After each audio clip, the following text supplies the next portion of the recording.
Welcome to the dumbest caravan trip in all of history. So, I've just picked up my new Cub H16 hybrid caravan. It's a pop top at the Rose Hill Caravan show. And what they say is that when you get a caravan, the thing to do is to do a very easy rundown. So, set it all up in the backyard, make sure everything works, make sure everything's all good. Then do like a short trip, like a caravan park or something, take it over some bumps, short trip to a caravan park, sleep in it for 1 or 2 nights, make sure that whatever's going to go wrong goes wrong in a safe and controlled manner, and then you can take it back and get it all sorted. There are about 1,500 components, 1,500 to 2,000 components in a caravan, probably closer to 2,000 in this one. It's quite well spec'd, and one of them's going to go wrong. Something's going to go wrong. So I've decided to get in it and drive 4,000 kilometers across 4 states to my hometown of Perth, away from the factory where they could fix it. Along the way, there are no dealers. There's no one who can help me. And if something breaks, I'm on my own. So let's see what breaks. All right. Finished the 4-Drive show. Thank you so much to everyone who came and said hello. It was a really good show. First time I've ever done Rose Hill, and yeah, it was great to hang out with all the Cub people and great to see you all. Now we are up to go and find a spot to camp. Fred is very excited. I must say I'm absolutely exhausted, and I'm very much looking forward to a cold beer by the fire with my mate Ryan and a camp for the first time in my H16 Caravan. I'm not used to saying that. But anyway, long story short, we're going to do that, and I'll catch up with you in the morning, and I will bring you along the journey with me and see what breaks on this thing, if anything. First night done in the caravan. Still not used to saying that. There it is, that's where I slept. The best sleep I've had since I left my bed at home. So I've been staying in Airbnb, swagging it, etc, etc. Nothing's even close. That was amazing. I woke up at like 8:20, feeling $1,000,000. Time for a coffee, but yeah. It's warm, secure, it feels clean, I had a really nice shower before I went to bed. It's so good to camp in. It's so good to camp in. So, and then I woke up to this. Look at this, ready?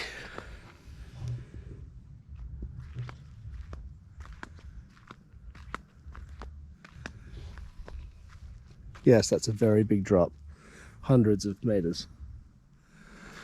This is unbelievably beautiful. Fred, don't jump off the cliff.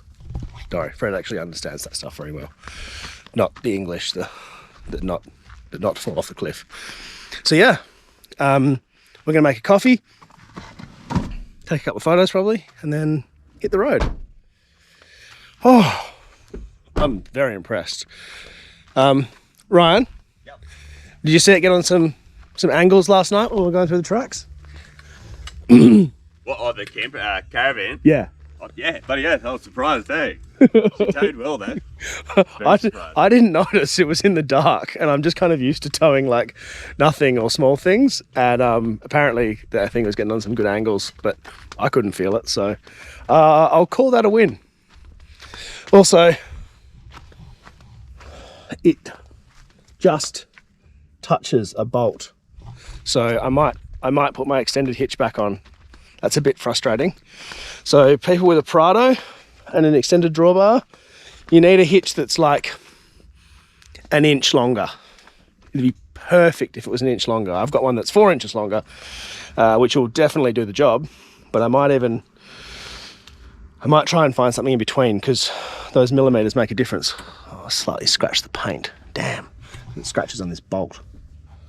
Oh well. You just jump in here and inverter on.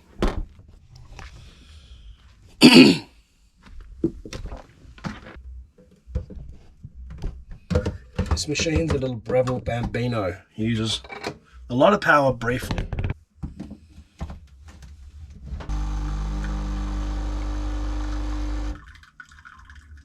I was using this machine on the Prado on the way over, and it was using to make, I got up to 8 shots of coffee before my battery went down 1%. So it kind of gives you an idea. That's with a 150 amp hour lithium battery. I like a psychopath coffee or a long black. So let's chuck a bit of hot water in there afterwards.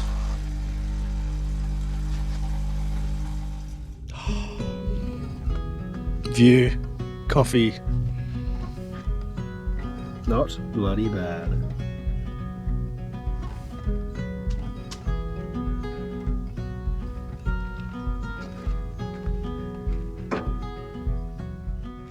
Couldn't wait. So Ryan's going to do the photographering and videoing. Can I drink it? Needs coffee. Yeah. Yes, I need a coffee. We can have more than one coffee. It's okay. We've got enough. Tight. All right, so I've been on the road for about 400 more Ks since this morning, and I've got some observations about towing and everything. Nothing has broken on the van. It's still perfect. It tows beautifully. Like,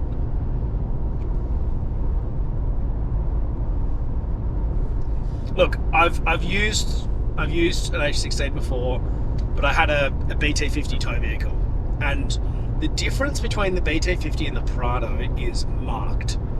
I've got airbag suspension in the back. I put 30 psi in there. It tows. It just behaves so bloody well that it's ridiculous. Like, I was really worried about it throwing the car around and things like that because it's not terribly far off the weight of the car. This car's about 3 ton, 3.1, probably right now 3. And the van is, with water and stuff in it, probably 2.3, I'd say.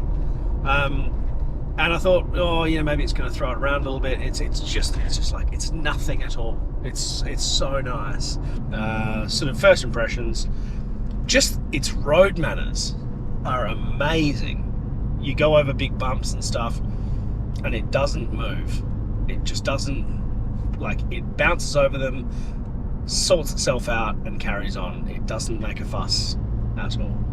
Very, very, very, very impressed. But that's just a first impression. This is just a shakedown trip, and what we're really trying to figure out is what breaks. So carry on, see what breaks. Whew! I am exhausted. It's about midnight. It's pulled into camp. I've pulled into 4 camps so far, and all of them had bloody kangaroos and cats and crap in them, which would be no good for Fred. So I want Fred to be able to run around. I'm like aggressively tired. I've had so much caffeine to keep me wired, and as soon as I actually stopped, it's all caught up with me. I don't recommend this way of travel. Okay. Unclick the roof, get in the thing, and go to sleep.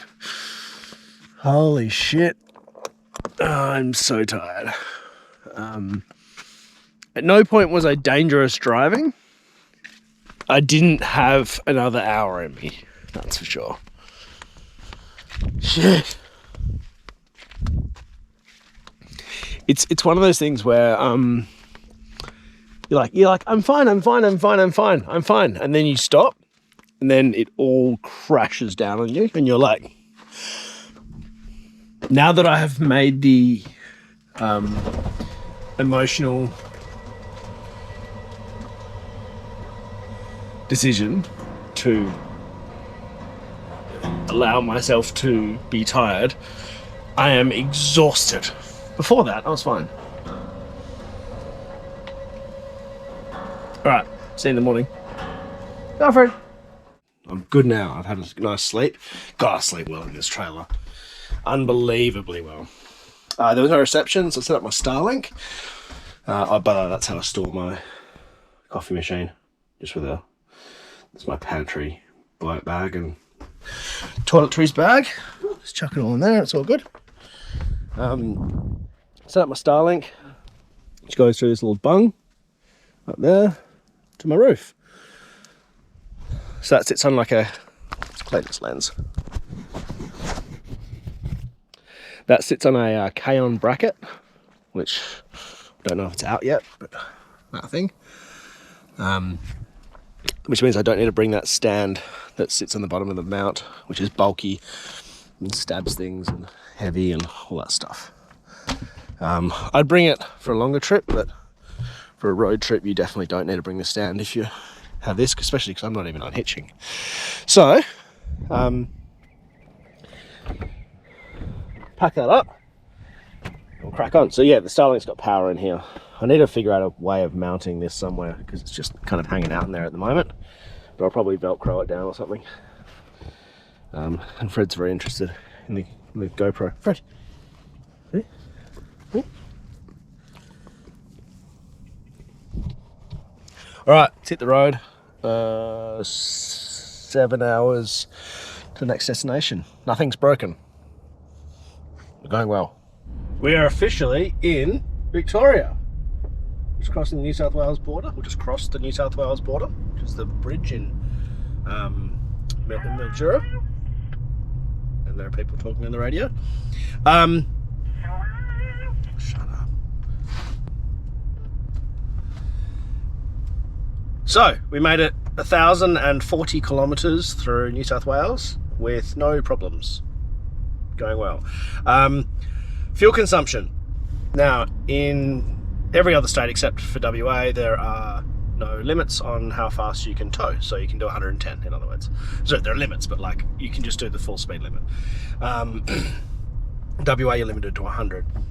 I'm not mad at that because I've just had a look at my fuel consumption, and at 100, I'm doing like 17, 18 kind of thing. And that's, by the way, it's 100 like consistently 100, not like 100 and then, you know, I was a little bit of a hill or go down to 85 or, you know, like, no, I push it, stay on 100 on the dot, up every hill, overtake everyone. I'm not patiently doing anything. I'm trying to make good time. Time is more important to me than fuel consumption. So yeah, about 17, 18. Total weight, I would say we're looking at about 5.4 ton, that kind of thing. So it's not a light vehicle, and not a light setup.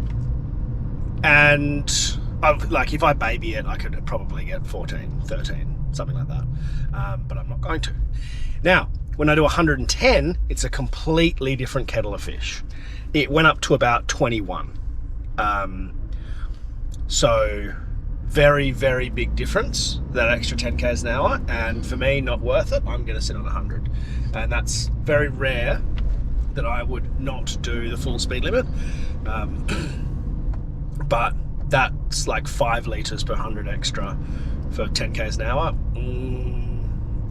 It really kicks my range in the guts, and it's just, yeah, not too stoked with that. I've still got pretty good range because the Prados have a 150 litre tank out of the box, but yeah, pretty rough on the old fuel consumption. Also, just extra stress on the car, which I don't think it needs necessarily. It does it fine. Absolutely, it'll do over 110, no dramas at all. But yeah, doesn't love it. All right, let's crack on. Okay, I have found an issue. Found the first issue on the van. It's good. That's what we're trying to do. Now, This area here has dust in it. Underneath there is a battery box, because batteries have to vent to atmosphere, the new laws. These where the batteries sit. And now I know the person who's responsible for this, and that person, Matt, is going to be kicking himself right now, because he checked the batteries at the 4Drive show, and when he did, he didn't tighten it down properly. There is a seal under here, and if I push down on that, these are loose. So it's a very easy fix. Just get my Allen key and tighten it. Good if you get the right size Allen key. 4. Yeah, that's like finger tight.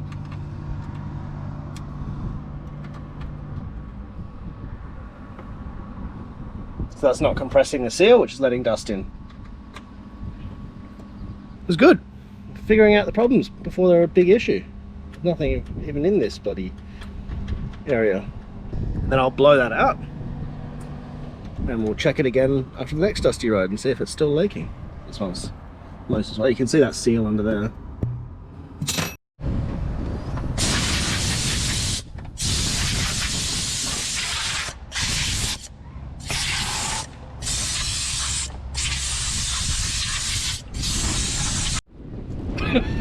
Yeah, this wind is full on. It's absolutely howling for hours. Hours and hours and hours.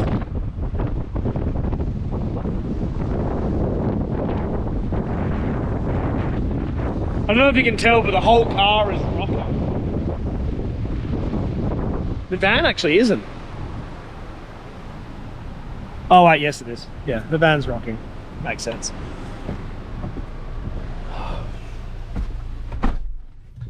I've passed about 1,000 wind turbines, which makes a lot of sense. There's plenty of power going through the air around here, that's for sure. Bloody hell.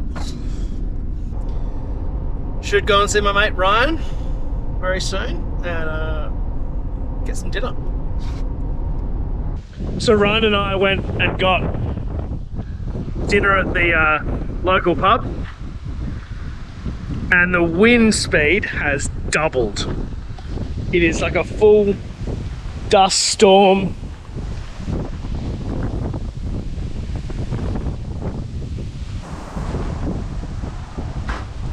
It is hectic.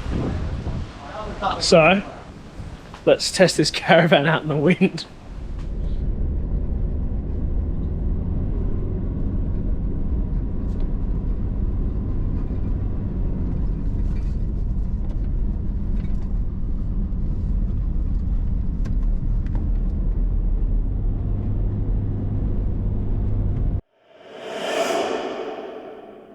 It's just like Oh no! Okay. why is the camera not set up? It's recording. It was recording. Were you in front of it? I don't know. I think I might have even got that. Don't worry about it being kid proof. Is it Harry proof? Yeah, that's the real question. Oh, is it Fred proof? Nothing's Fred proof, to be fair. I'm very glad I got this easy, clean coating. Jesus.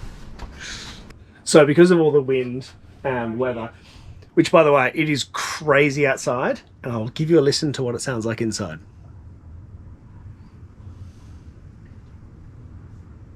Nothing. It's so calm inside. It's all you can hear is this gentle noise of Ryan pissing outside the door. But yeah, it's really nice and calm in here. You walk outside and it's just, the wind is ferocious.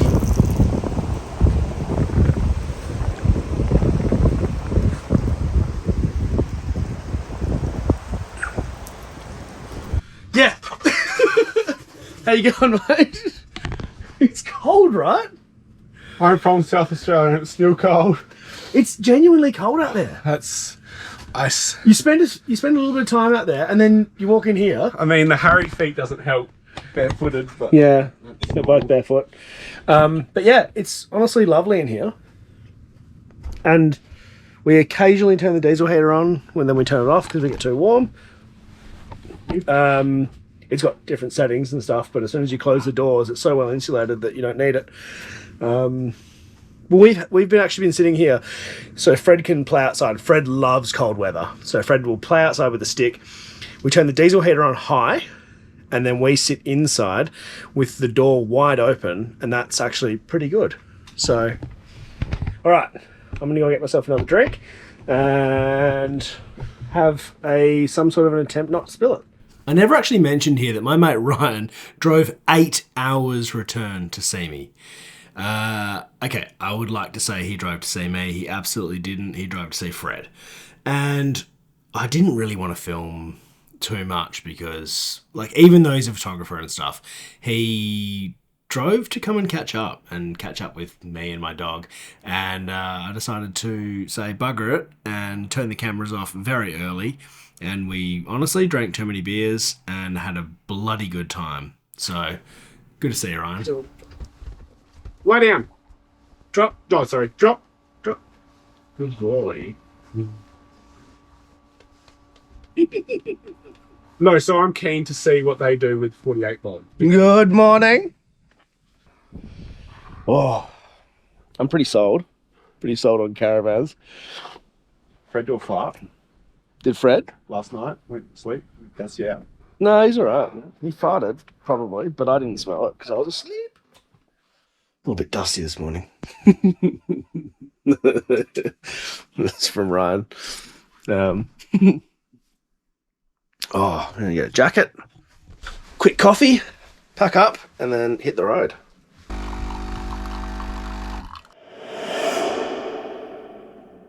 Fred, back. So it is 8:15. I've just pulled into Candela Homestead, thinking this would be a lovely place to camp. It's got like a bunch of old cars and stuff that you can go and check out that were left on the original Nullarbor. And I've been greeted with a sign that says no fires, no dogs, no drones, no collecting firewood. Didn't think of that. So I've driven quite a long, very bumpy road. Again, we'll inspect the caravan when we pull up. It has been, very corrugated, lots of washouts. So a good test. This is kind of the point, is that like, I want to knock everything around a little bit here and see what falls off, see what moves, see what breaks. And see if where I put stuff is the right spot. So yeah, anyway, this is not the camp for me, so I'm going to get back on the Nullarbor. Oh, stop it. There's a very sexy ocker set up there. Love an ocker. So for those of you playing at home, the road I'm driving on right now, if you live in Australia, you'll know it. It is called the Nullarbor, or Nullarbor. Arbor, trees. Arborist, trees. Anyway, also known as the Treeless Plain. It is the major road separating the east from the west of Australia, and it is long, and it is very straight, and there are not many trees, and I've done it a few times. It's about, I would guess 1,500 kilometers. So what's that? Just under 1,000 miles. And there are no towns on it. There are only roadhouses or petrol stations. I think the maximum distance between petrol stations is about 350 kilometers, which is what, 250 miles or something. So you need okay fuel range, doesn't have to be amazing. But if you are filling up at every petrol station, you are going to spend a lot of money, a hell of a lot of money. It could be over $3 a litre. For example, Nullarbor petrol station is really expensive. Most of them are about $2.50 at the moment, so not too terrible. I'm going to carry on with the caravan. Just done a bit of a bumpy road out. It looks good on camera, but it was actually quite corrugated. Not as corrugated as the one last night. That was fully that was really quite bumpy, which is good. It's all the stuff we want to test. And the Caravan was fine. So tonight I am cooking on a fire. Don't care what happens, I'm cooking on a fire. And the reason for that is I'm being met by a mate. Now this is a very weird spot to be met by a mate. But you'll see how he's going to do that soon. So let's crack on and I'll show you that. This is going to be fun. I'm really excited about this. This might be my favourite night on the whole trip. Get him moving, you got a couple in about 2 k's off. Cheers.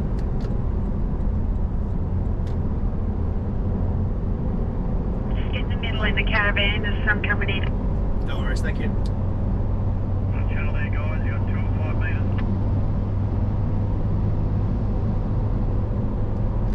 You got 3 in the chute. You're all done, mate. Thank you. Keep safe. Let's go. Don't forget that. Thank you. Up to those 3 small ones, you should be able to get your Caravan around. Thanks, mate. So this is essential. I'm on my UHF. He's told me 3 small ones, and then I'm good to go around with my Caravan. Thankfully, this thing pulls like an absolute freight train.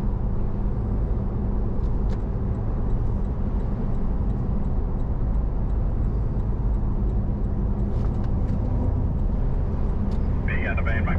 Thanks. Cheers, mate. Yeah, it pulls like an absolute freight train overtaking. You're all done, mate. Have a good day. Thanks, mate. Absolutely no dramas. I never go too fast. I try and limit myself to about 120 overtaking.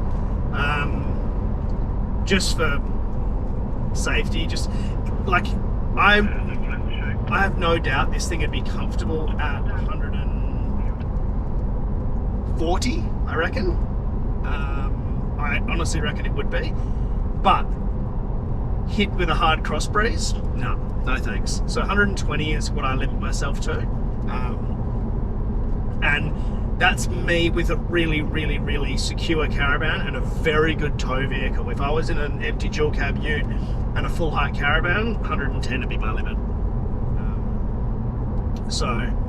But yeah, this is very comfortable, and this truck has been sitting on 100 for ages, so I'm getting really good fuel economy. I'm getting like high 14s, low 15s, which is pretty amazing. That's not accurate on my dash, if you can see it, but yeah, it's really good.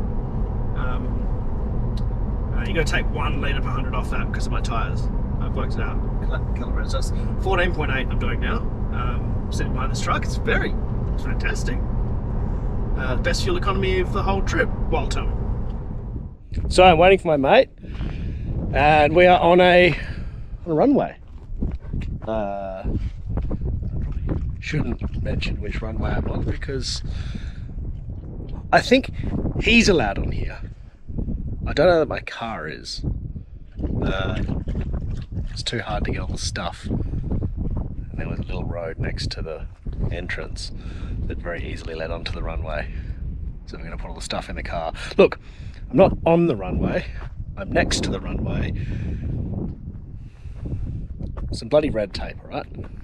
So we're going to make our lives easier, get his stuff into my Caravan, and then we're going to go camping. But first, we have about bugger all kilometres till camp.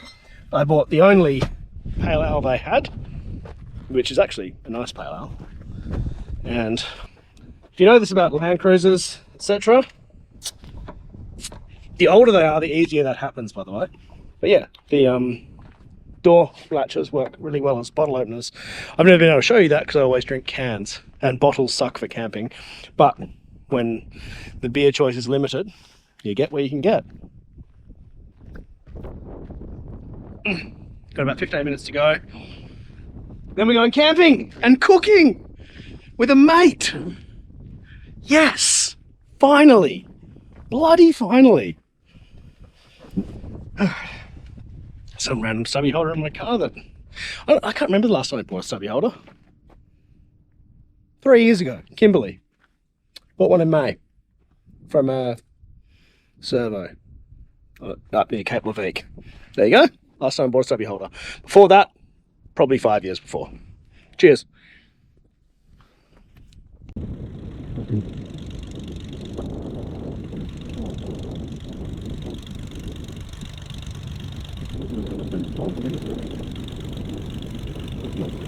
So, Murray and I have made it to camp. Caravan set up, which took about as long as it took Murray to walk to his swag spot. Got some firewood, got a dog, kitchen's out for the first time this trip. Wild, and it is beautiful here. I don't name campsites, so I'm sorry, but it's beautiful. Just love this kind of woodland area. Oh yes. Oh yes, yes, yes. This'll do me.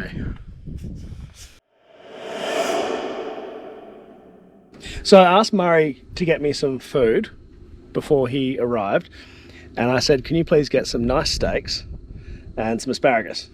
And he didn't bring asparagus, and I'm not mad because check out the steaks he brought. Bunbury Farmers Market, I've already got salt and pepper on them. Beautifully marbled Scotch fillets. And, I mean, if anyone's ever watched my channel, you'll know that chips, steak, potatoes, maybe some mustard. Simple. If I'm going to cook one meal on a trip, it's got to be steak and potatoes with bloody Wagyu Scotch fillets. So, yeah, this trip did not go at all as planned, and not mad at all. Right, wait for those chips to be done, and then put some steaks on. All right, steak and chippies. So we got just skillet chips because I didn't bring a camp oven on this trip, and I'm glad I didn't because I'm sure as hell wouldn't have used it. And you can do pretty much everything with a skillet. I've cooked those steaks to the correct level of doneness, which is till they're done. I was just saying to Murray, I've picked such a stupid job because I don't know how to tell people how to cook steaks till they're correctly done, other than like use a fancy meat thermometer, because my way of doing it is just like have a look at the fire and hopefully it's done the right amount. Just whack it on, wait till they're good. I don't know. It's just, I've actually cooked too many steaks and it's ruined me. So get the rest of these chippies out. Let's see if I'm full of shit, and let's see if my steaks are actually good. I think the correct word for that is perfect. What do you think? Spot on. Spot on? Yeah, okay. All right. Steak, chips, some salt on the chippies. No gratuitous B-roll because I don't even have that camera out, and this is not a cooking episode. Also, this was not worthy of a cooking episode. It is steak and chips and mustard from the servo. Mustard somewhere. You're gonna have lots of mustard with well marbled steaks because it's quite acidic. People went mental at me on the internet over this. Don't knock it till you try it, okay? Mustard and steak is one of the greatest combinations ever. So I'm gonna have a quick try while Murray salivates behind the GoPro. You're killing me. Yeah, I'm killing him. Sorry, mate. I'm not sorry. I just cooked your dinner, you prick.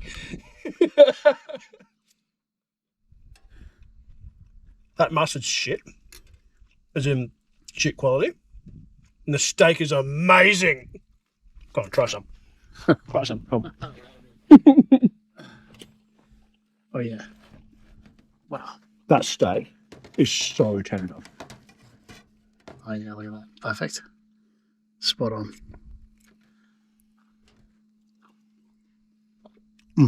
That's great. Tender? You've killed it. That's amazing. Perfect. All right. We are going to drink more beers, eat more steak, eat more chips, and I'll see you in the morning. Bye! Where are we going? All right, that was a nice evening. We hung out and had some steak, some chips, and some beer, which is, I think, what we both needed. We're both dads, and our kids are mates. So I'm going to nip back to the airplane, and then I'm going to show you later on one other issue I've discovered with the Caravan and how we're going to try and fix it. So I'll see you there. All right, just getting some water, and found another problem. Now this could have been caused from fishing, it could have been knocked. I don't see how it could have been knocked because it sits proud of everything else. But there obviously was a crack in this, and that is a water tank fitting. This one. So when I do go and replace that, which is a 2-second job, I'll get like 3 spares, because why not? They're like $5 each. Good thing to carry.